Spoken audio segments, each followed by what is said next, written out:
राधे राधे दोस्तों। ना तो कर्म से ना धन से बल्कि त्याग और भक्ति से ही अमरत्व प्राप्त होता है। हरे कृष्ण। आप सभी को पाप मोचिनी एकादशी की बहुत सारी शुभकामनाएं। मनुष्य का जीवन कर्मों से बंधा हुआ है। अच्छे कर्म पुण्य का निर्माण करते हैं और बुरे कर्म पाप का निर्माण करते हैं। लेकिन क्या कोई ऐसा उपाय है जिससे पापों का नाश हो जाए? जी हाँ, वह उपाय है पाप मोचिनी एकादशी का व्रत। और यह एकादशी हमें हमारे दुष्कर्मों से छुटकारा दिला करके और पुण्य सत्कर्मों की ओर अग्रसर करती है। जो कोई इस दिन भगवान विष्णु की आराधना करता है, उपवास रखता है और कथा सुनता है, वह समस्त पापों से मुक्त होकर परम धाम को प्राप्त करता है। चैत्र मास के कृष्ण पक्ष में आने वाली पवित्र एकादशी का नाम है पाप मोचिनी एकादशी। जो भक्त अपने सभी पापों से मुक्ति पाना चाहते हैं, मुक्ति पाने की इच्छा रखते हों, वह अपने पापों का प्रायश्चित करना चाहते हों, उन्हें इस बार पाप मोचिनी एकादशी का व्रत अवश्य करना चाहिए। पाप मोचिनी एकादशी का व्रत कब है, चलिए अब हम जान लेते हैं। तो देखिए, एकादशी के दिन विधि विधान से भगवान विष्णु की पूजा की जाती है, लेकिन दसवीं तिथि से ही नियमों का पालन प्रारंभ हो जाता है। दसवीं तिथि को भक्तों को शुद्ध सात्विक भोजन ग्रहण करके अगले दिन उपवास रखने का पहले संकल्प करना चाहिए। दसवीं तिथि को मैसूर की दाल, बैंगन, लहसुन, प्याज, किसी भी प्रकार की मांस, मदिरा आदि का सेवन नहीं करना चाहिए। फिर अपनी श्रद्धा और सामर्थ्य के अनुसार एकादशी के दिन चाहे निराहार रहकर या फिर जल और फल ग्रहण करके व्रत रखा जा सकता है। संभव हो तो रात्रि जागरण करें, तुलसी माता की पूजा करें, लेकिन तुलसी जी में एकादशी के दिन जल अर्पित ना करें। एकादशी के एक दिन पहले तुलसी के पत्ते तोड़कर रख लें, क्योंकि भगवान विष्णु के भोग में तुलसी के पत्तों का होना अनिवार्य है। और फिर अगले दिन द्वादशी तिथि को शुभ मुहूर्त में पूजा करके शुभ मुहूर्त में पारण के मुहूर्त के अंदर अंदर ही व्रत का पारण करके और तुलसी के पत्ते या फिर जल में मिश्री या फिर पंचामृत से व्रत का पारण करना चाहिए, तभी व्रत पूर्ण माना जाता है। इस बार एकादशी के दिन बहुत ही शुभ योग बन रहे हैं, लेकिन एकादशी तिथि 2 दिन है। अब आप किस दिन व्रत रखेंगे यह कमेंट बॉक्स में आप जरूर बताइएगा। तो चलिए शुरू करते हैं आज की वीडियो और जानते हैं कि इस बार की एकादशी तिथि कब प्रारंभ होगी।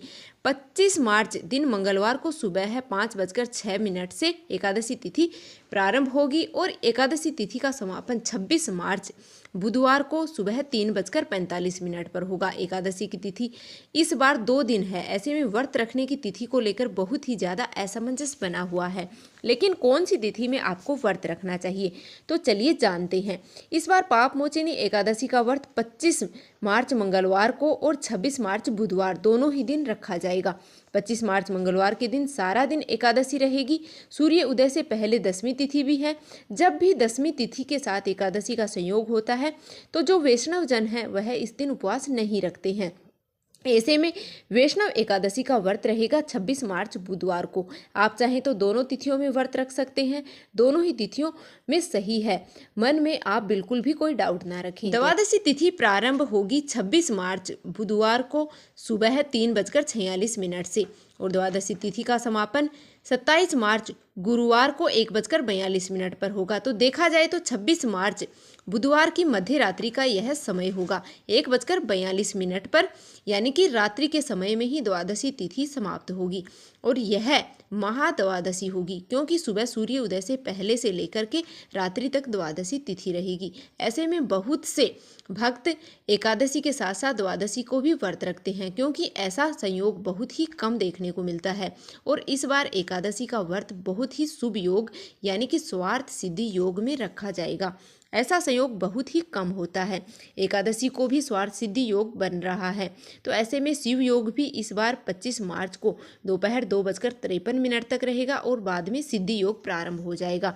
26 मार्च को सिद्धि योग दोपहर 12:20 तक रहेगा और बाद में साध्य योग पूरा दिन रहेगा। इस बार एकादशी का व्रत 2 दिन रखा जा रहा है, तो ऐसे में दोनों ही दिन व्रत के पारण का मुहूर्त अलग अलग प्राप्त होगा। तो ध्यान रखिएगा, जब भी आप एकादशी का व्रत रखते हैं तो आपको व्रत के पारण के मुहूर्त के साथ साथ हरिवासर के समय का भी पता होना चाहिए, क्योंकि कई बार लोग उपवास तो रखते हैं लेकिन हरिवासर के समय में व्रत खोल लेते हैं और हरिवासर द्वादशी तिथि लगते ही प्रारंभ हो जाता है, जो कि 5 घंटे तक चलता है। इस अवधि में व्रत नहीं खोलना चाहिए। जो लोग इस बार 25 मार्च मंगलवार को पाप मोचिनी एकादशी का व्रत रखेंगे उन्हें 26 मार्च बुधवार को सुबह 9:06 से 10:56 तक के बीच में व्रत खोलना है। इसके अलावा दोपहर में 1:31 से 2:48 के बीच में भी व्रत के पारण का शुभ मुहूर्त रहेगा। और जो वैष्णव एकादशी यानी कि 26 मार्च बुधवार को व्रत रखेंगे, उन्हें 27 मार्च गुरुवार को सुबह 6:28 से 6:40 के बीच में अपना व्रत खोलना होगा। हालांकि इस समय तक त्रयोदशी तिथि प्रारंभ हो चुकी होगी, लेकिन जो भी शास्त्रों में वर्णन किया गया है कि वैष्णव एकादशी का व्रत रखने वाले भक्तों को त्रयोदशी तिथि के प्रथम पहर में व्रत खोलने से कोई भी दोष नहीं लगता, बल्कि यह व्रत पूर्ण ही माना जाता है। तो आप एकादशी का व्रत किस दिन रखेंगे, कमेंट बॉक्स में कमेंट करके जरूर बताइएगा। एकादशी की कथा की वीडियो भी चैनल पर जल्द ही अपलोड कर दी जाएगी, तो आप कथा की वीडियो भी सुन सकते हैं। साथ ही अगर वीडियो आपको पसंद आए तो लाइक कर दीजिएगा, चैनल पर नए हो तो सब्सक्राइब कर लेना और कमेंट बॉक्स में जय श्री हरि विष्णु अवश्य लिखते हैं।